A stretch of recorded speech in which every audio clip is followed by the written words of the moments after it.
자, 오늘은 스가랴 말씀입니다. 스가랴는 이 구약 성경의 뒷부분이죠. 그래서 자주 우리가 접하지 못하는 그런 성경 본문 중에 하나인데, 오늘 이 스가랴서는 어떤 말씀인가? 그리고 스가랴서가 우리에게 하시고자 하는, 그것을 통하여 하나님께서 우리에게 무엇을 말씀하시고자 하는가를 우리가 좀 같이 보고자 합니다. 오늘 제목은 내게로 돌아오라입니다. 1장에 오늘 본문에서도 말씀드렸듯이 하나님께서 이 말씀을 하시면서 내게로 돌아오라, 그리하면 내가 너희에게로 돌아가리라 라고 말씀하고 있습니다. 자, 1장 1절 말씀에 언제 누구에게 먼저 쓰여졌는지가 나옵니다. 누구에게 쓰여졌냐면 1장 1절 보니까 선지자 스가랴에게 임하니라 라고 했습니다. 스가랴에게 를 통하여서 하나님께서 말씀을 주셨습니다. 스가랴는 오늘 이제 본문에도 이렇게 나오지만 스가랴는 어디에 또 나오느냐? 바로 에스라 그리고 느헤미야. 자, 여러분 에스라와 느헤미야 하면은 무엇이 생각나죠? 자, 먼저 에스라는 학사 에스라, 즉 포로에서 귀환해서 하나님 말씀으로 이들을 성전이 수르바벨 1차 포로 귀환에 의해서 성전이 어느 정도 완공이 되었습니다. 그런데 겉모양 벽돌로 지어진 성전은 어느 정도 되었는데 그들 안에 뭐가 없어요? 예배당 안에서 드리는 이 예배가 살아있지 않았습니다. 어떻게 예배를 드려야 될지, 우리가 무엇을 예배를 드려야 될지 그것을 알지 못하는 것이지요. 그때 학사 에스라, 즉 율법의 선생님인, 그러면서 제사장인 이 에스라가 이 성전을 지어놓고 이제 예배 회복을 소망하는 이 이스라엘 백성들에게 하나님 말씀을 전하면서 이렇게 예배를 드려야 됩니다. 우리가 살아있는 예배를 드려야 됩니다. 신령과 진정으로 예배를 드려야 됩니다. 건물만 지었다고 완성이 아니라 바로 예배가 살아나야 됩니다. 그래야 우리가 살 수 있습니다. 이렇게 했던 것이죠. 그때 이 스가랴가 이름이 거기에 등장합니다. 또 느헤미야서에서도 등장하게 되어집니다. 느헤미야 이 12장에 보면 이또의 족속에는 스가랴요라고 나옵니다. 거기에 보면은 그 이름이 뭐냐면 예루살렘의 귀환한 명단들입니다. 귀환한 명단들. 즉 이 스가랴도 포로에서 생활해서 귀환한 사람. 근데 아마 이 여러 가지 나이나 이런 것들로 봐서는 거기 포로 생활 하면은 어느 나라에서 포로 생활을 한 사람들이죠? 바벨론에서 아마 거기서 태어난 사람일 거예요. 그러나 물론 유대인이었기 때문에 유대인의 교육을 받았을 것입니다. 그러니까 이 스가랴는 태어나서 여기 올 때까지 몇 살이 왔는지 모르겠지만 그때까지는 바벨론이라는 곳에서 태어나고 자라고 그것에서 생활을 했다가 하나님 말씀으로 이제 돌아오게 된 것이죠.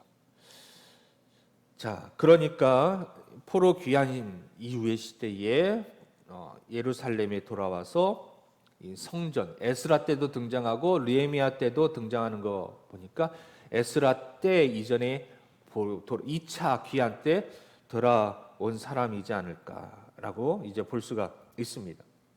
그리고 오늘 본문에서도 다리오 왕 제2년 18째 달 11째 달 그리고 제4년 9째 달 7장 1절에도 나오고요. 그렇게 나옵니다. 그래서 다리오 왕이 즉위하고 있을 때 이 스가랴가 활동을 했었다라는 것을 볼 수가 있는 것이죠.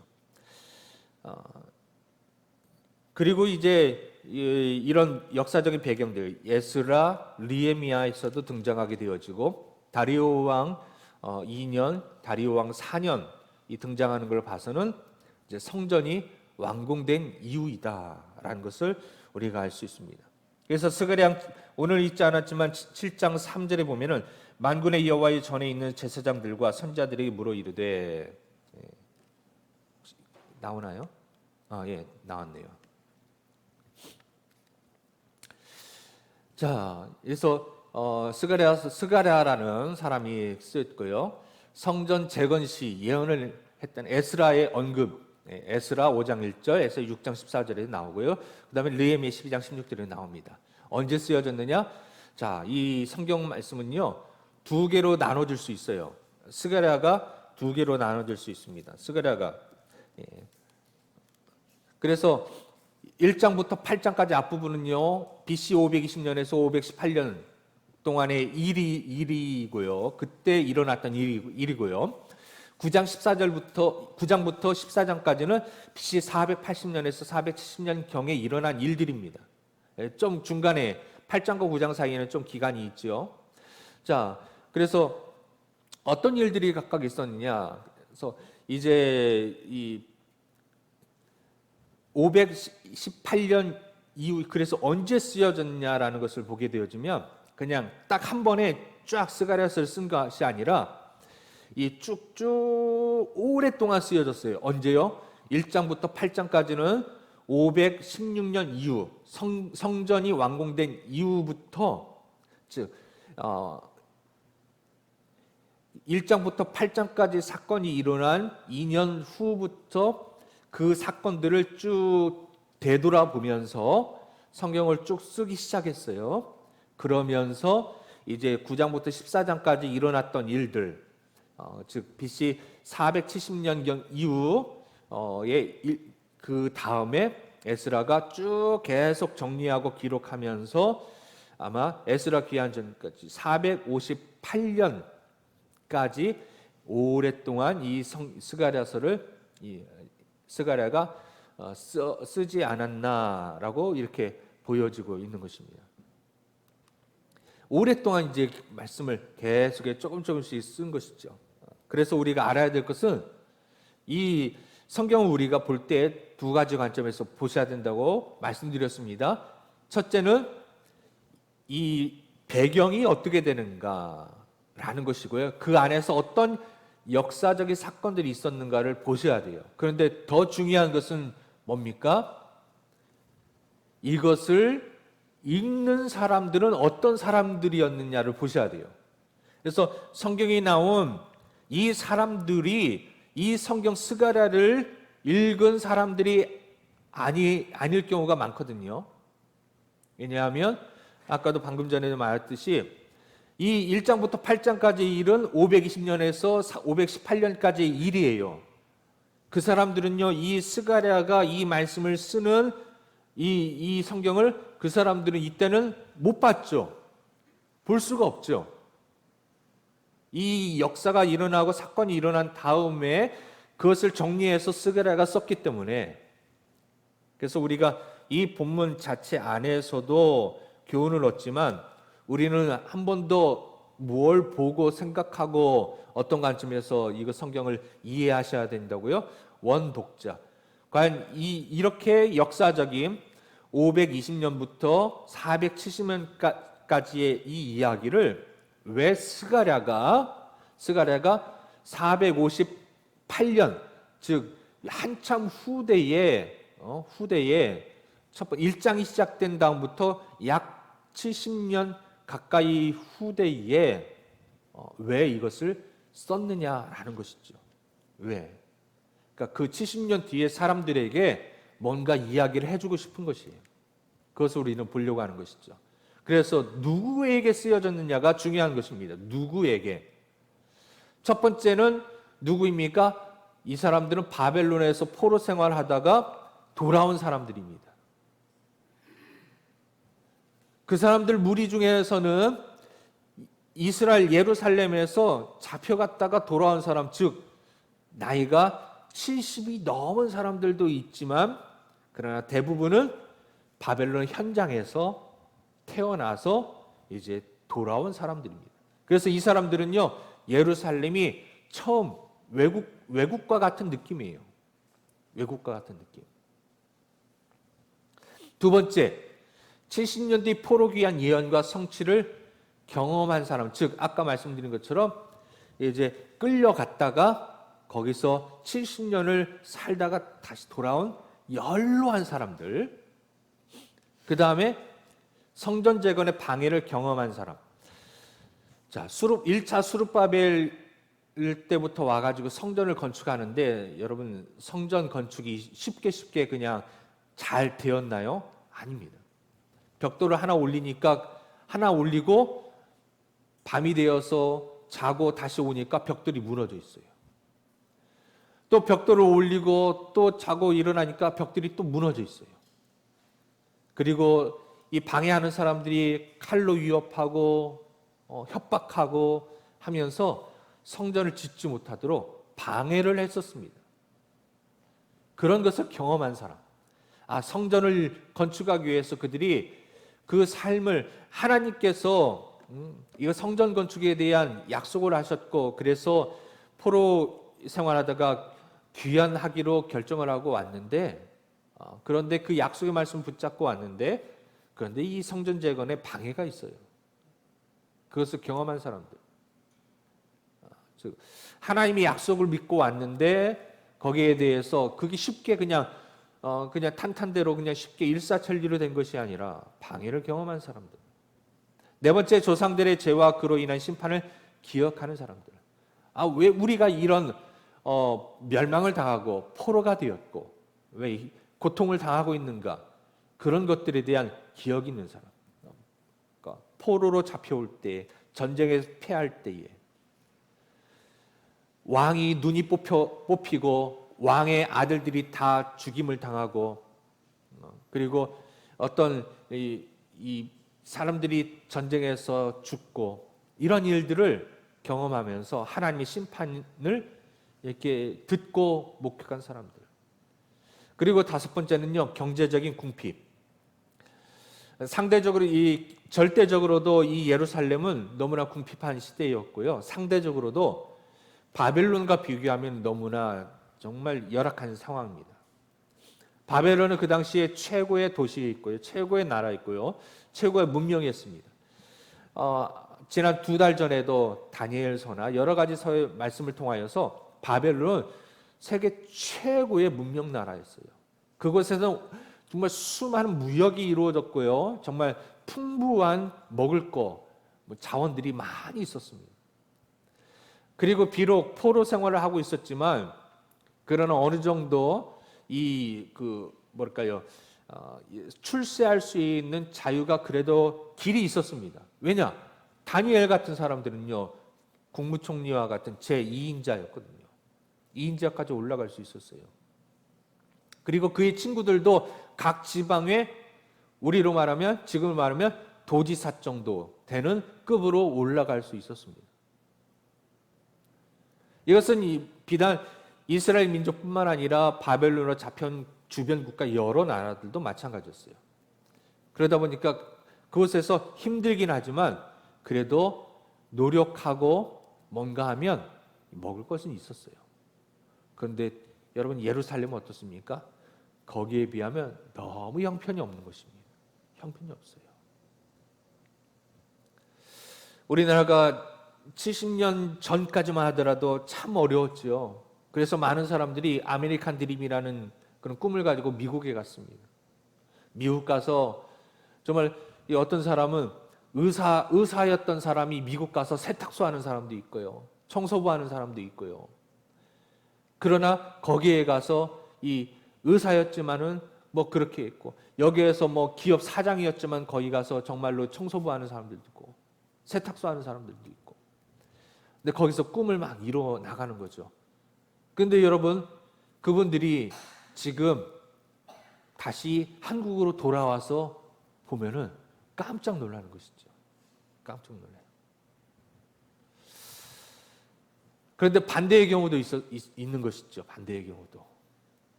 있는 것이죠. 자, 그 다음에 여섯 번째, 지도자의 부재로 인한 어려움.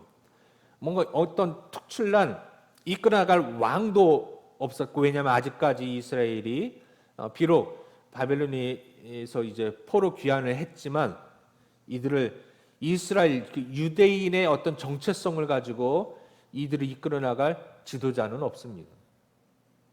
여전히 지배를 받고 있는 것이죠. 어려움 속에 있는 것이죠. 이 나라의, 이 민족의 어떤 독자적인 정체성을 찾을 수 있는 그런 비전을 제시하는 지도자가 없는 시대였던 것이죠. 그런 사람들. 그래서 전체를 다 정리해 보면 BC 538년 스룹바벨과 함께 1차 포로 귀환이었거든요. 예루살렘으로 귀환한 이스라엘 공동체 중심으로 이 성경이 쓰여졌을 것이다라고 볼 수 있습니다. 그래서 그 당시에 이제 역사적 배경들이 무엇인가를 다시 한번 보면은 고레스 539년에 고레스가 바벨론을 정복하고 그다음에 이제 포로를 귀환시킵니다. 그러니까 왜냐하면 고레스가 너무 나라는 큰데 이 바벨론 원주민들은요 굉장히 적어요. 원주민들은. 그러니까 각 지역마다 전국 각국으로 자기의 이 바벨론 출신의 그런 지도자들을 보낼 수가 없어요. 부족하니까. 그래서 어느 정도 유화 정책을 펴면서 포로들을 귀환시켜 줍니다. 물론 이스라엘 민족뿐만 아니라 다른 민족들도 이렇게 보내주면서 대신 나한테 충성을 하고 그리고 조공을 바쳐라 이런 조건을 걸죠. 그런데 536년에 여기 보면은 대적들이 1차 성전 건축을 방해하는 일이 나오고요. 그 다음에 왕이 바뀝니다. 다리오 왕으로 바뀌게 되어지죠.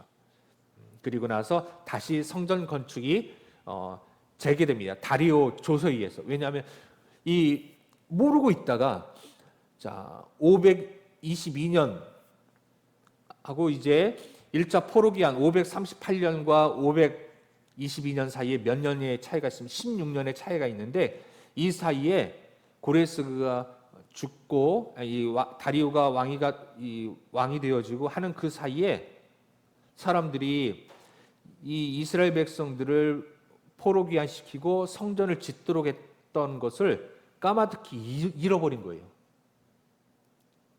그런데 어느 날 이 다리오가 왕이 됐는데 사실 다리오는 왕위를 이어가는 정통성이 부족했습니다. 그래서 나는 고레스를 이은 정통성을 이어받은 왕이다라는 것을 무언가 증명해주고 싶었어요. 정식 대통령으로 백성들에게 그렇지 다리오가 왕이 될 만해라고 하는 것을 인정받고 싶었어요. 그런데 아직 그게 부족했어요. 그래서 그 근거를 뭘로 제시했냐면 바로 고레스가 칙령을 썼다고 했잖아요. 그것을 발견하게 되면서 그것을 가지고 자기의 보니까요. 이런 일들이 있었거든요. 그래서 그것을 다시 지원하게끔 해주는 겁니다. 나는 고레스의 왕의 정책을 이어받아서 하겠다라고 하는 것이죠. 이런 일들이 있었습니다. 그래서 여전히 어떤 사람들이 있었냐면 성전 재건을 방해하는 세력들이 여전히 있는 그 상황 가운데 성전은 짓고 싶은데 방해하는 사람이 있어 힘들어하는 이 이스라엘 백성들, 갈등하고 있는 이 이스라엘 백성들에게 스가랴가 이 말씀을 쓴 거예요. 뭘 쓰냐면 바로 이것이죠. 성전 재건을 완공하도록 격려하는 것입니다. 방해가 있어서 힘들죠. 믿음으로 이곳에 왔는데 생활이 넉넉지 않아서 이 갈등이 번민이 많으시지요. 그렇지만 우리가 다시 한번 힘을 모아서 성전을 재건하도록 합시다. 왜냐하면 이 성전 재건은 하나님의 능력으로 이루어질 것입니다. 그리고 이 성전을 중심으로 우리가 영적인 회복을 이루어 가기를 원합니다. 바로 성전을 재건함을 통하여서 하나님 나라 메시아 왕국이 승리할 것이고 하나님께서 영광을 받으실 것입니다. 그러니까 이 힘든 상황 가운데 다시 힘을 내어서 우리가 성전을 다시 한번 완공합시다 라고 격려하기 위해서 이 성경을 이 스가랴서를 스가랴가 오늘 기록하고 있는 것입니다. 여러분, 우리도 하나님께서 주신 믿음과 약속과 희망을 가지고 믿음 생활을 하고 있습니다. 그러나 때로는 이 스가랴서가 쓰여졌던 그 당시의 사람들처럼 나는 믿음으로 헌신하고 믿음으로 살아왔고 말씀대로 살아오려고 했는데 내 생활이 온갖 방해들, 풍파가 많아요. 방해가 많아요. 벽돌 하나 올리면은 밤이 그 다음 날 오면은 벽돌이 누가 몰래 와서 벽돌 무너뜨리고, 내가 인생의 어떤 것들을 하나하나 차곡차곡 쌓아가면 스펙을 쌓아가는데 사람들이 와서 나를 비방하고 모함하고 방해하고 거짓말해서 나를 험담하고 억울한 일을 당하고, 그래서 내 인생이 뭔가 될 듯 하는데 안 되고 될 듯 하는데 안 되고 하는 이런 믿음으로 살려고 하는데 계속 뭔가 걸림돌이 있어서 뭔가 성장하지 못하고 내가 꿈꿔왔던 대로 이루지 못하고 있는 그런 성도들이 있다면, 바로 이 스가랴 말씀을 통하여서 하나님은 바로 그런 성도들에게 하나님께서 우리 인생을 약속하셨고 인도하시고 하나님 명령하신 것에 대해서 우리가 순종하기를 원하시고, 그리고 그것을 회복하기를 원하시는 그 하나님, 그래서 다시 재건하고 승리하고 영광을 다시 회복하기 위해서는 어떻게 해야 되는지 그것을 스가랴를 통해서 말씀해 주는 것입니다. 그게 뭐라고요? 먼저 돌아오라라는 것입니다. 돌아오라. 돌아오라.